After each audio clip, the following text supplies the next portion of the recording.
সাবেক প্রধানমন্ত্রী এবং বিএনপির চেয়ারপারসন বেগম খালেদা জিয়ার লন্ডন যাত্রা স্থগিত আসছে না, এয়ার অ্যাম্বুলেন্স জানিয়েছে বেবিচক কর্মকর্তা।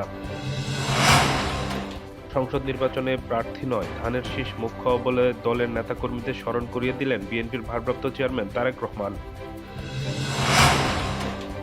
আসন্ন ত্রয়োদশ জাতীয় সংসদ নির্বাচনে সব কার্যক্রম স্থগিত চেয়ে দায়ের করা রিট খারিজ করে দিয়েছে হাইকোর্ট। হত্যা প্রতিরোধে কোনো ম্যাজিক বা সুইচ অন অফের মতো আয়োজন নেই বলে মন্তব্য করেছেন স্বরাষ্ট্র উপদেষ্টা জাহাঙ্গীর আলম চৌধুরী। ত্রয়োদশ জাতীয় সংসদ নির্বাচনকে সামনে রেখে ৫ বছরের জন্য ৮১টি দেশীয় নির্বাচন পর্যবেক্ষক সংস্থাকে চূড়ান্তভাবে নিবন্ধন দিয়েছে ইসি।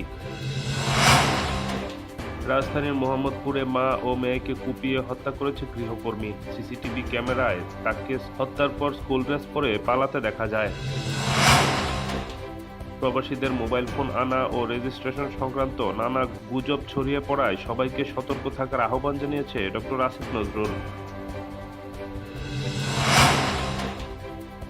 নরসিংদীর রায়পুরায় আধিপত্য বিস্তারকে কেন্দ্র করে দুই পক্ষের সংঘর্ষে মুন্নিয়া নামের এক কুয়েত প্রবাসী নিহত। গত মাসে নাইজেরিয়ার একটি খ্রিস্টান ক্যাথলিক আবাসিক স্কুল থেকে অপহৃত ১০০ শিক্ষার্থীকে উদ্ধার করেছে সেনা ও পুলিশ যৌথ বাহিনী।